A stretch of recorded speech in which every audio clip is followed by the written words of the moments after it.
Și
dragul nostru măcinean, poetul Florin Cezar Călin.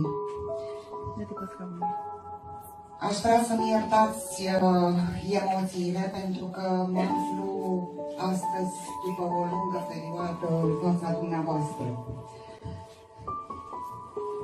Uneori căutăm liniștea dincolo de cuvinte, iar ceea ce rămâne în noi ne deosebește cu adevărat unii de alții.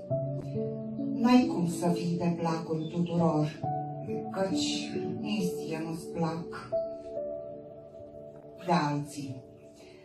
Astăzi mă aflu aici cu prieteni dragi mie, prieteni ce scriu minunat, invitată fiind de poetul Florin Cezar Călin. Se mai spune că nimic nu este întâmplător, că totul este venit pe pământ cu un scop anume. Am început să-l citesc pe Florin pe o rețea de socializare. Apoi am primit o carte de la el, și anume Sculptorul de vise. Cam mult mai târziu să aflu că avem același oraș de baștină, Măcin. Sunt fericită pentru asta. Poeziile lui m-au fascinat. Curg precum apa unui izvor de munte, cu o prozodie ce tinde spre perfecțiune. Deși poeziile sale au multă suferință, scăldate parcă în apele tulbure ale Dunării, poetul Florin Cezar Călin reușește să-și facă versul lin spre curgere, cu vărsare în mare, în marea durerii, să fie auzit cu un țipăt al tăcerii, precum naufragiații care pun un bilețel într-o sticlă, în speranța că vor fi găsiți. Hoinărind prin vise, poetul Florin Cezar Călin trăiește într-o lumină de mister, spre efemer, și cred eu că este poetul îndrăgostit de dragoste. Drept dovadă, cărțile prezentate astăzi, cărți ce sunt dedicate dragei sale soții. Prețuire, Florin! De aceea eu a strochit trandafirii cu lacrimile sufletului său, pentru ca voi, cititorii lui, să-i simțiți durerea spinilor într-un sărut poetic al metalelor de trandafir. Și precum Gabriel Garcia aș spune: Dumnezeule, dacă aș avea o bucată de viață, n-aș lăsa să treacă nici o zi fără să le spun celor pe care îi iubesc cât de mult îi iubesc. Și asta văd eu în scrierile poetului Florin Cezar Călin. Fiecare vers ar vrea să spună tuturor cât de mult vă iubesc. În fiecare vers ar vrea să spună o poveste. Și aș adăuga eu: fiecare om are o poveste. Fiecare poveste stă scrisă într-o poezie. Fiecare poezie este purtată de suflete sensibile.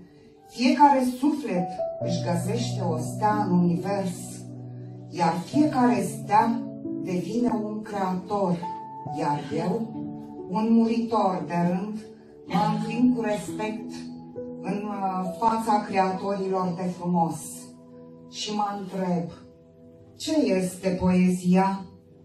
O doină, un refugiu, aer, sinfonie, ritm, știință, vârf spiritual atins rare ori, fulger sufletesc ce se repetă în fiecare poet. Dar poetul, ce este poetul?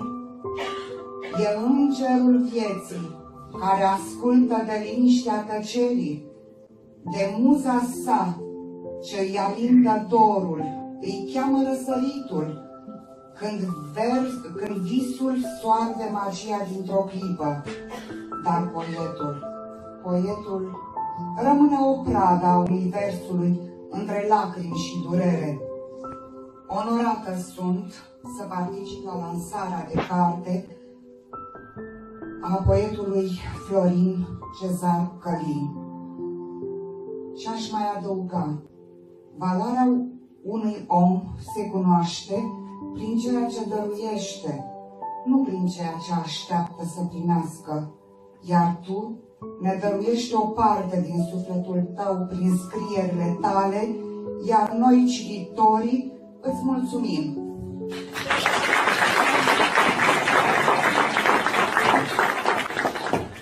Vă îmbrățișez pe toți cu drag și prețuire, oameni cu suflet frumos. Cu îngăduința invitațiilor tăi, voi recita două poezii. Poezii ce m-au fascinat în mod deosebit. Poezii scrise de poetul Florin Cezar Călin. Eu am crezut că delirezi, de Florin Cezar Călin. Am crezut că delirezi când tu m-ai strigat pe nume, respirând din timpul morții serioasele-i cutume. Faci chiar pact cu veșnicia, cum că tu ai fi perfectă. Și acum mi se pare că te dai cumva defectă. Murmură încet pământul, uneori șoaptă de jale.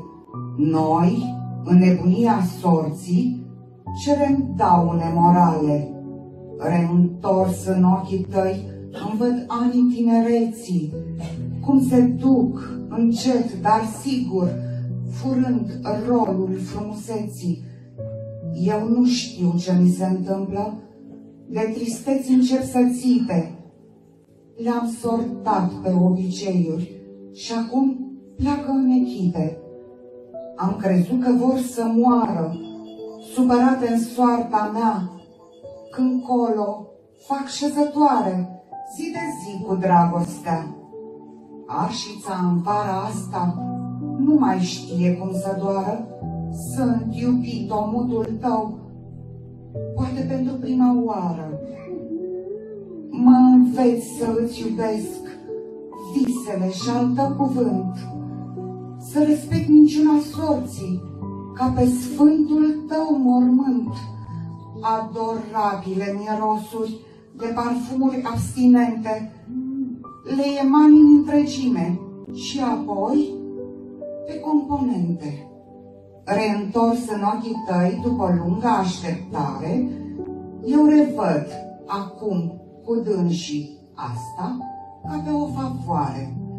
Protestez divinității, cum că tu ai fi a mea, mă declar supusul sorții și accept voința ta. Când mai delirezi vreodată, susținând că ești perfectă, tu gândește-te că viața nu este decât o rentă. Mă întreb în sinea mea, chiar în roa dimineții, cât profit de însingurare am vărsat în poala vieții. Pot de acum să îngrop trufia, s-o ascund între zăpezi? Când tu m-ai strigat pe nume, am crezut că delirezi.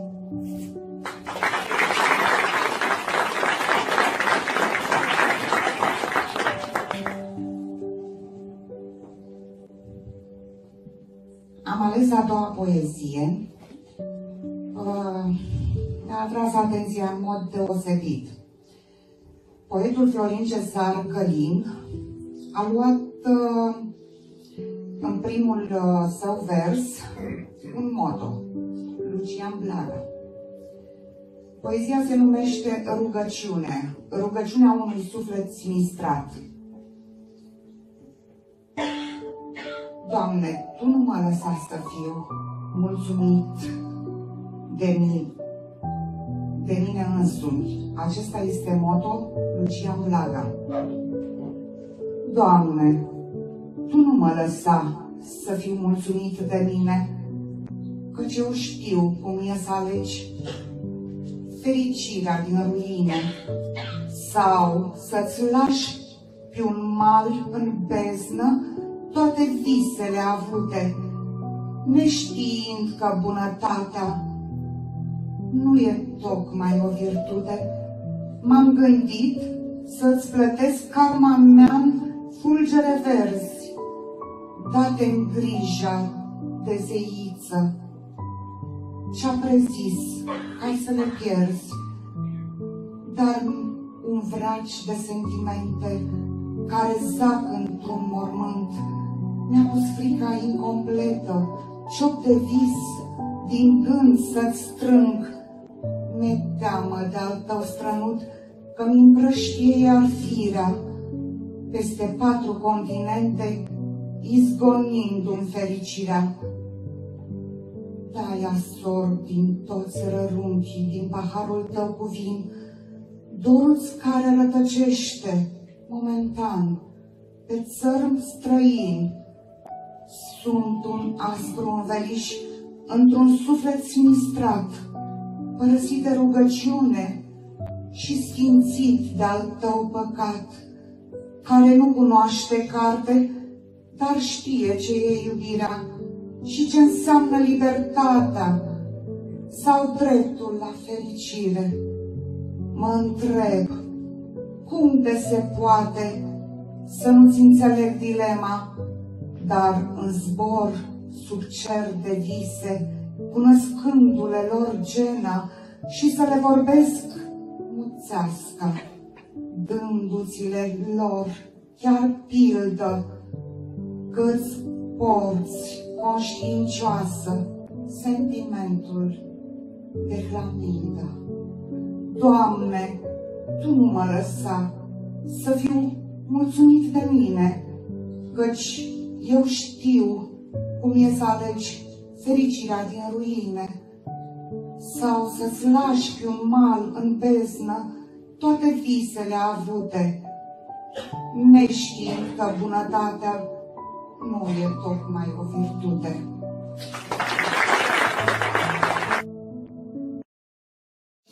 Să pleci, dar nu mă ieși, nu mă ieși, nu mă ieși, chipul tău și dragostea fi. Mi-amintesc de ochii tăi, vrei să pleci, dar nu mă iei, nu mă iei, nu mă iei, chipul tău și dragostea din tei. Mi-amintesc de ochii tăi. Te sun să spun ce simt acum.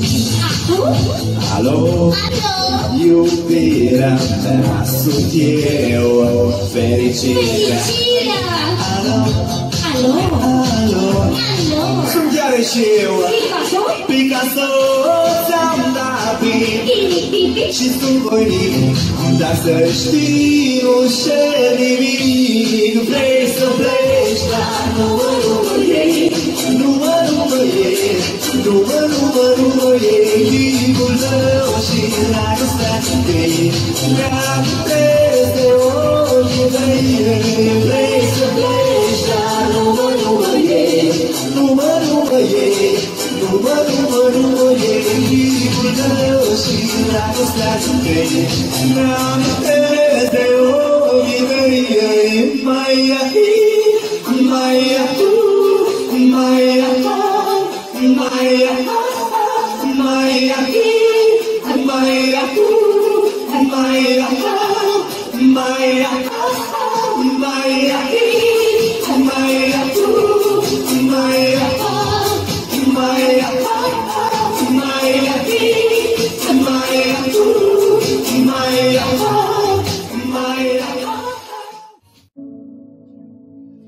Andreea Râcă, clasa a 12-a. Roxana Gabătă, clasa a 9-a. Gabriel Guță, Dona Paica și fiica mea, Sabina Semărat Cumaloglu, toți în clasa a 9-a.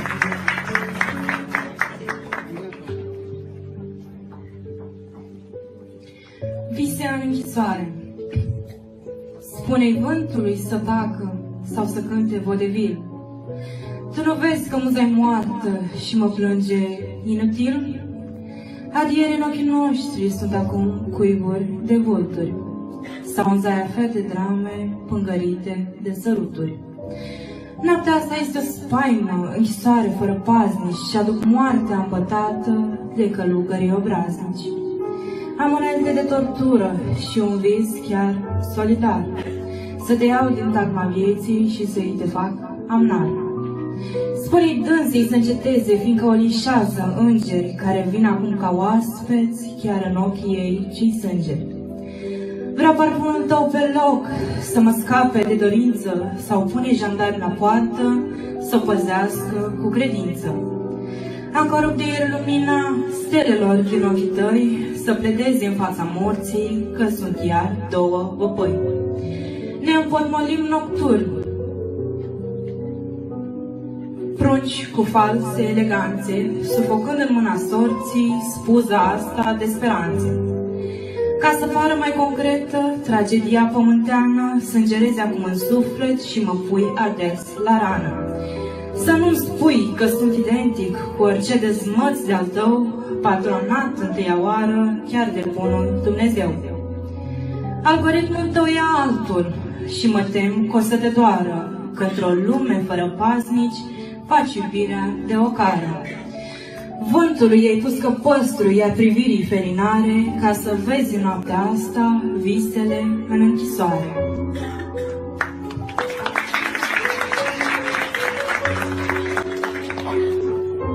Destir în ultimul fum de țigară. Ani cărunți aveam du crucea pe spinarea gârbovită. Umbra lor vede prin ceață talpa care îmi sângerează. Trage viața brazdă lată, murgul bate din copită, iar prin colburi cât un jar ne trimite în dar o rază. Iese foc din frământarea mâinilor tudin la coasă, plânge lacrima în obrazul ars de vlaga moribundă. Zările se aprind sub groape și privirea ținunioasă, iar un rid adânc al vremii, fruntea caldă îți inundă.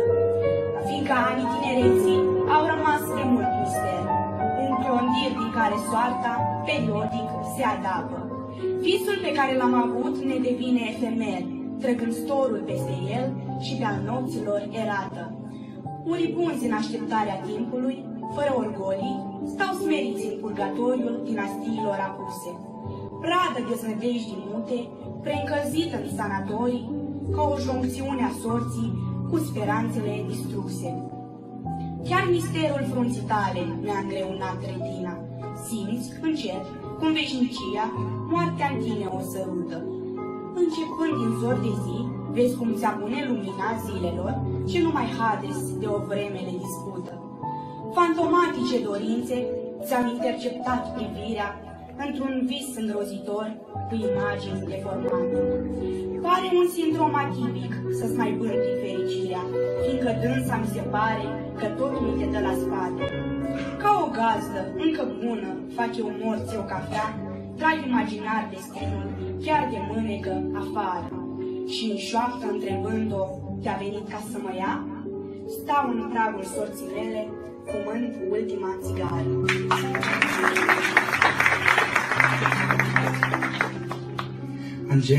Îngenunchează semnele dreptății. Îngenunchiat de semnele dreptății, în colț însângerat, eu m-am ascuns. Ideile, un cor al pubertății, au parfumat destinul nepătruns. Am rătăcit prin căutări amante, neverosimil, soarta mi-a prezis, că ochii tăi, ca două diamante, îmi vor răpi iubirea de proscris. Cap turburat de sânge rânderări, în hăul tău de gânduri compromise, și împărțit de cele 4 zări, mă amestești tu cu desemnări ucise. Gânduri morbide zac în așteptare, înjunghiate de destinul meu, însângerează corsele vocale de atâtea rugăciuni la Dumnezeu. În agonia nopților rebele, divinizez sărutul tău fugar, și atunci când eu mai flămânzesc de stele, când îți gelav îl simt ca pe un altar. Profită de un interes comun, ca zilele să-mi în custodie, și însetat de tine să răspund iubirea ce ți-ai luat pe datorie. Îngenunchează semnele dreptății, într-un ungher de vise în așteptare, și sub povara personalității să-ți activezi pe aceasta învisare.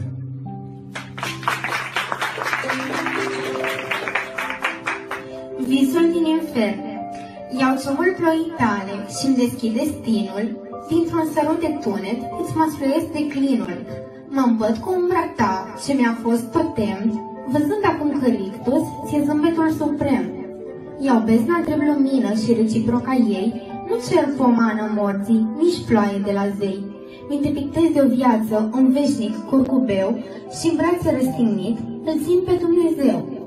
Iau lacrima ucisă de zâmbetul de formă, invit în colțul gurii de parcă era în normă.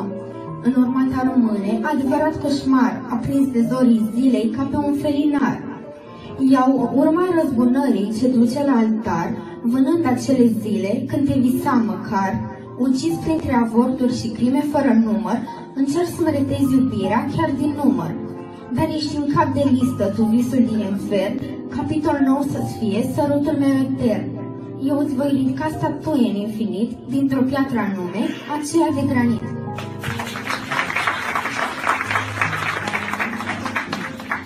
Protestul ochilor tăi. Ochii tăi sunt ca divorțul amintirilor din noi, sărutări încovoiate, penitențe în nevoi, care nasc imagini mute într-un suflet încercat, că-i nepăstuit de viață și de multe ori blamat. Țipă corpul urgisit de atâta zeci de patimi, înnecând chiar omenirea, încrucificate lacrimi. Șansa mea la neputință pentru voi este balsam, o epistolă în care doar în vise eu eram. Sângele-și cerșește viața, uneori foarte umil. Timpul schimbă continuu. Timpul schimbă contingente, din păcate cam ostil. Mor de funcții noștri iar, sfingând nopțile perene, neștiind că moartea lor le fac zilele eterne. Un profet vrea să dedice visul nostru veșniciei, iar fantasmele tristeții să le lase nostalgiei. Fug înnebunite șoapte și păcate în trandețuri, amăgind într-una ani cu perfide supraprețuri. Ne dansează lin în noapte dorurile mutilate dintre care foarte multe le credeam eu condamnate. Clipe de iubire pură sunt din ce în ce mai rare, căci duhoarea neputinței simte că îi faci favoare. Ochii tăi iar protestează sentimentelor din noi, felinare în univers ce scot uneori văpăi. S-au nasc mutilate umbre și iubirea în păcat, visul meu secret de noapte, momentan sacrificat.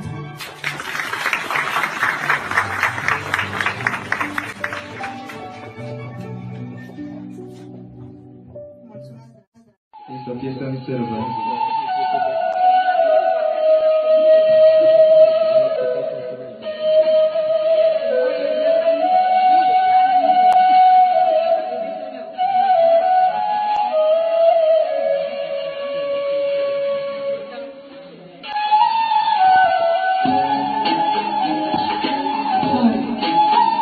Azi mai tare, să audă toată lumea.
Luciul mării sale, greie cârnă la ureche somnul muririi tale. Peste mine ești stăpână, nereii de pătimașă, îngropată din lumină, ești iubirii tu părtașă. Cuvântul tău apocaliptic este răzbunarea mea, un servant în fața lumii, așteptând chemarea ta.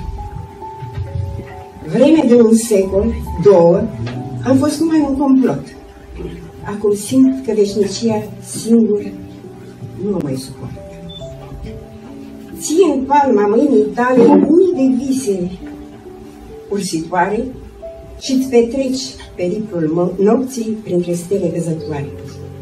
Ești frumoasă și ești trasă prin eneul lui Saturn. Eu sunt zeul vieții tale, uneori cam taciturn.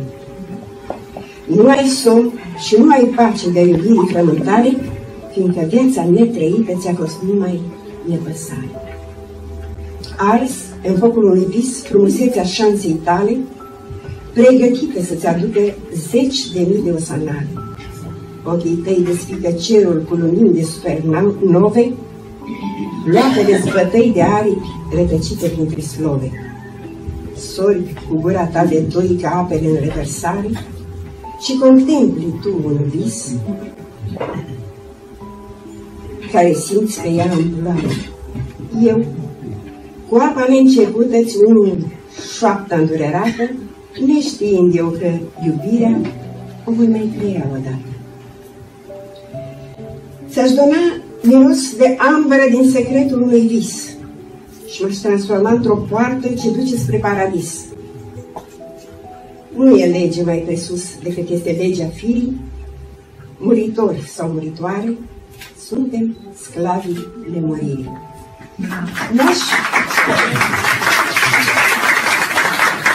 vrea să se înțeleagă sfârșitul pesimist, mie mi s-a părut foarte optimist, pentru că nu e vorba de durerea, tristețea sclaviei, ci de fapt de semina acceptare a drumului spre veșnicie pe care o trăim toți.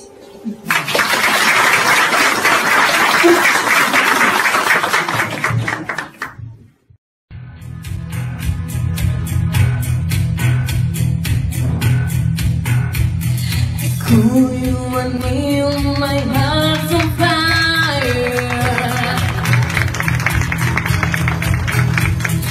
Come to me one night. Will you come to me?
facem, dar avem încredere în noi.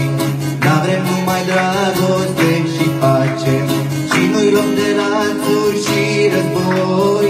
Dacă dragoste e iubire și a trăi e a iubi, noi suntem în toate astea punctul pe ei. Dacă dragoste e iubire și a trăi e a iubi, noi suntem în toate astea punctul pe ei.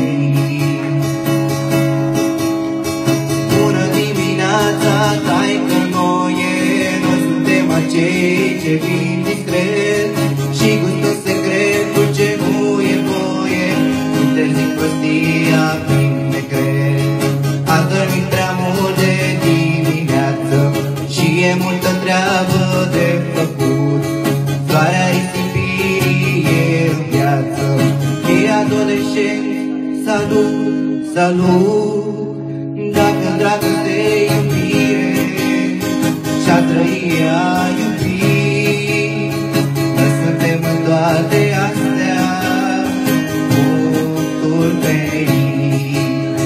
Dacă dragoste e iubire și a trăi e a iubi, noi suntem în toate astea punctul pe ei.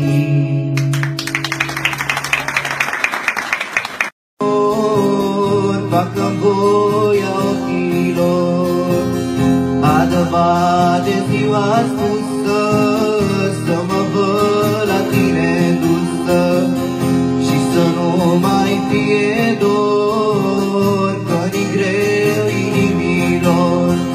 Adă-bade, adă-bade ziua spusă, să mă văd la tine dusă și să nu mai fie dor, că ni greu inimilor. Colombane sub ce fac, se întâlnește vacumat, se sărută până zac, voia inimii și-o fac.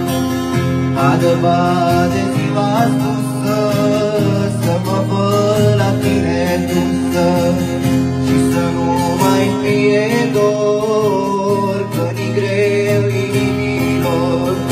Adă-bade, adă-bade ziua spusă, să mă văd la tine dusă și să nu mai fie dor, că ni greu inimilor.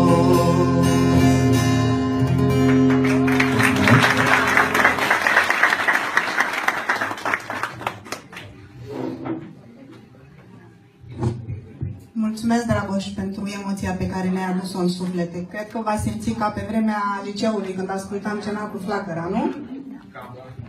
Nu. Nu nimic, facem o întâlnire special cu Dragoș și ne cântă mai mult, dacă vreți.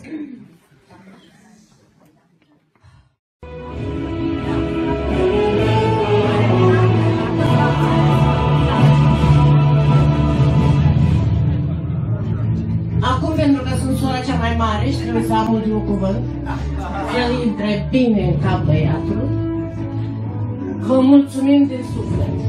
Vă mulțumim că ați fost alături de noi. Vă mulțumim că ați făcut parte din sufletele noastre. Veți rămâne aici. Bine ai venit acasă, Florine. Ne așteptam. Mulțumim domnului primar, mulțumim domnului vice, mulțumim Petruș, Steluța, mulțumim doamnei Claudia, o doamnă deosebită care ne-a făcut să avem emoții. Mulțumesc tatălui meu care încă mai există. Mulțumesc Cleminte, mulțumesc soțului meu, vă mulțumesc la toți. Vă mulțumesc că existați. Acesta e Măcinul. Veniți acasă, dragilor! Aici e locul vostru.